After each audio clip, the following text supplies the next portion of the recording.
हरि ओम।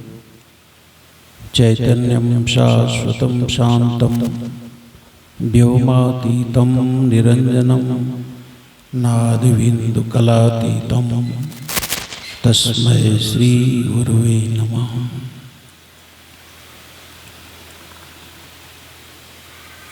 सद्गुरु श्री कबीर आश्रम असरगंज में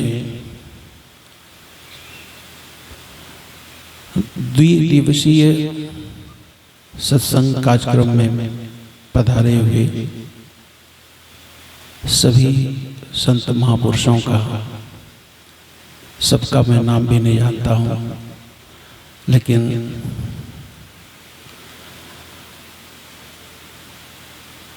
धर्मेंद्र साहब जी और सजीवन साहब जी, इन दो महापुरुषों को मैं जानता हूँ और बहुत सारे महापुरुष यहाँ पर हैं, साधु रूप में हैं, साध्वी रूप में हैं, मंच पर विराजमान हैं। इन सभी संत महापुरुषों का मैं हृदय से आदर करता हूँ, उनके चरणों में नमन वंदन करता हूँ। और माताओं बहनों और भाइयों के रूप में जो यहाँ पर सत्संग प्रेमी लोग उपस्थित हुए हैं, उनका भी हृदय से आदर करता हूँ। मुझे भी इस सत्संग में आने का सुअवसर मिला, ये मेरा सौभाग्य है।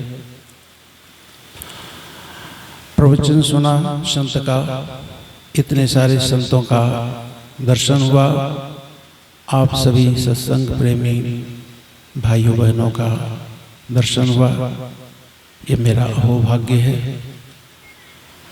कहीं भी रहूँगा, आता जाता रहूँगा, कभी तो याद आएगा कि असरगंज सद्गुरु कबीर आश्रम में 29 और 30 अप्रैल 2023 को सत्संग हुआ था, अमुक अमुक महापुरुष पधारे थे। याद तो आएगी, इतना बहुत है। और अभी जो प्रवचन सुन रहा था, बड़ी अच्छी अच्छी बातें बताई गई, उसमें से कुछ बात भी हमारे जीवन में आ जाए, मन में बैठ जाए और हमारे जीवन में आ जाए तो हमारे जीवन का परिवर्तन हो सकता है। हम भक्ति करते हैं, पूजा पाठ करते हैं, सत्संग करते हैं, अपने को धार्मिक मानते हैं, साधु मानते हैं, सत्संगी मानते हैं, लेकिन उसका प्रभाव हमारे जीवन पर क्या है, यह देखना होगा। अगर हमारे जीवन में परिवर्तन नहीं है, जीवन में बदलाव नहीं है, तो फिर ये सत्संग सार्थक नहीं हुआ। अपने को सत्संगी कहना, कहलाना, भक्त कहलाना, साधक कहलाना व्यर्थ हो गया। बड़ी अच्छी कसौटी बताई गई। पूज्य गुरुदेव ब्रह्मलीन पूज्यपाद स्वामी पथिक जी महाराज अपनी सभाओं में कभी कभी ये बात कहते थे, मैंने भी सुना है। वो कहते थे, चाहे जितना तुम पूजा करो, पाठ करो, जप करो, ध्यान करो, कीर्तन करो, तीर्थ करो, उपवास करो, सत्संग करो, गीता पढ़ो, रामायण पढ़ो, भागवत सुनो, लेकिन तुम असत्संगी हो। लेकिन तुम असत्संगी हो यदि भय, चिंता, अशांति, दुख, ये चार चीजें तुम्हारा पीछा नहीं छोड़ती हैं। भय, चिंता, अशांति, दुख, इन चार बातों से छुटकारा नहीं मिला, इनसे ग्रस्त हो तो तुम सत्संगी नहीं हो। असत्संग में कैसा दुख, कैसा भय, कैसी चिंता, कैसी अशांति। और सत्य असत का ज्ञान कैसे हो? सत्य सत्य कहते किसको है? तो भगवद गीता में भगवान श्री कृष्ण ने कहा है, ना सतो विद्यते भावो, ना भावो विद्यते सतः। सत्य वस्तु तो वह है जिसका कहीं कभी अभाव नहीं होता, कभी नाश नहीं होता, क्योंकि वो उत्पन्न नहीं होता। और असत वो है जिसका भाव ही नहीं, जिसकी सत्ता ही नहीं। जो सदैव मौजूद रहे वो सत्य है, जो सदैव मौजूद न रहे, बीच में दिखाई दे, वो असत है। शरीर पहले नहीं था, अब दिख रहा है, बाद में नहीं रहेगा, इसलिए शरीर असत है। इसके भीतर रहने वाली जो आत्मा है, जो चेतना है, वह भले ही न दिखती हो किंतु वही सत्य है। जब देह नहीं थी तब भी आत्मा थी, जब देह है तब भी इसके भीतर आत्मा है, जब देह नहीं रहेगी तब भी आत्मा तो रहेगी, आत्मा सत्य है। तो इस प्रकार से समझना चाहिए कि अगर सत्य से हमारा प्रेम है, सत्य में हमारी आसक्ति है, प्रीति है, तो फिर भय किस बात का, चिंता किस बात की, दुख किस बात का। तो ये जैसे पूज्य गुरुदेव भगवान बताते थे हमारे, बिल्कुल वैसे ही यहाँ पर भी सुनने को मिला। बहुत अच्छे अच्छे उदाहरण दिए ताकि समझ में बात आ जाए। जब तक सिग्नल डाउन नहीं होता गाड़ी आगे नहीं बढ़ती, गाड़ी रुक जाती है। कितना अच्छा उदाहरण है। ऐसे ही मुक्ति की गाड़ी, कल्याण की गाड़ी, ईश्वर की गाड़ी तब तक आगे नहीं बढ़ेगी जब तक कि हमारा अहंकार रूपी सिग्नल डाउन नहीं होगा। कैसा सुंदर सुंदर छोटा छोटा दृष्टांत दे करके महाराज बता रहे थे, साहब जी बता रहे थे। टीवी का, एसी का, अन्य कितनी चीज़ों का रिमोट हमारे हाथ में रहता है। उसी प्रकार से क्या हमारे जीवन का रिमोट हमारे हाथ में है? क्या जीवन हमारे अनुसार चलता है? कितनी अच्छी अच्छी बातें हम लोगों ने सुनी, बहुत अच्छा लगा, बहुत अच्छा लगा।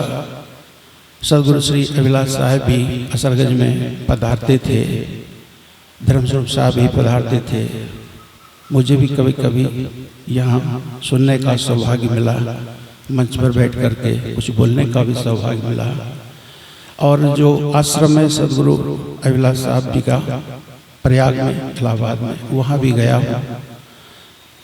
तो बहुत बहुत अपने को धन्यवादी मानता हूँ, सौभाग्यशाली मानता हूँ। आज सत्संग में आने का अवसर प्राप्त हुआ। जीवन सत्संग के लिए होना चाहिए, परोपकार के लिए होना चाहिए, भक्ति के लिए होना चाहिए, वरना जीवन का क्या मोल है। सदगुरु कबीर साहब की दो विरोधी बातें लगती हैं। थोड़ा सा मैं जरा सा इशारा करके अपनी बात पूरी करूंगा। एक जगह कहते हैं, जा मरने से जग डरे मेरे मन आनंद, कब मरी हो कब पाई हो पूर्ण परमानंद। सारा संसार जिस मृत्यु से डरता है, उस मृत्यु को लेकर के मेरे मन में जरा भी भय नहीं, बल्कि मुझे तो बड़ा हर्ष है, बड़ा आनंद है मृत्यु का नाम सुन करके कि कब मैं मरूंगा और कब मैं परमानंद प्राप्त करूंगा।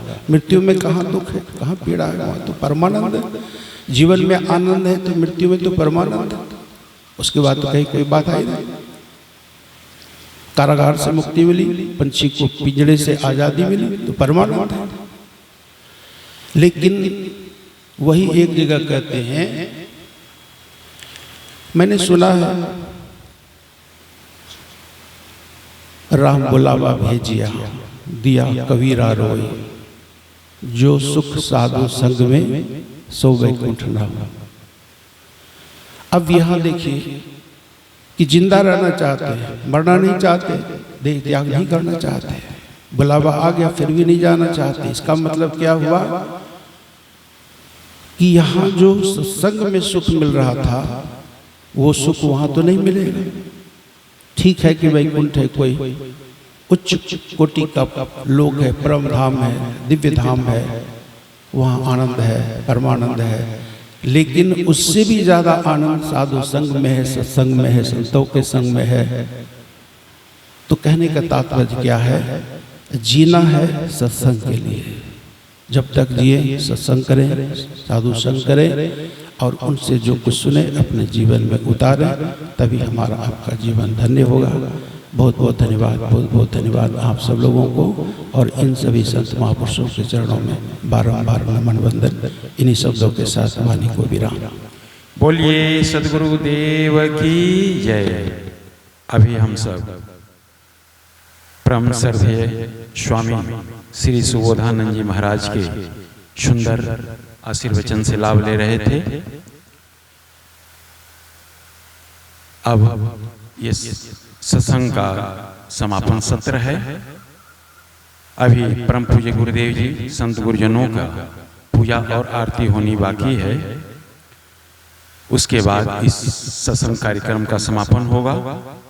उसके पूर्व मैं निवेदन करता हूँ, क्या नाम बताया, नंदू जी से कि आप भी आभार के रूप में दो शब्द हम लोगों के बीच रखें।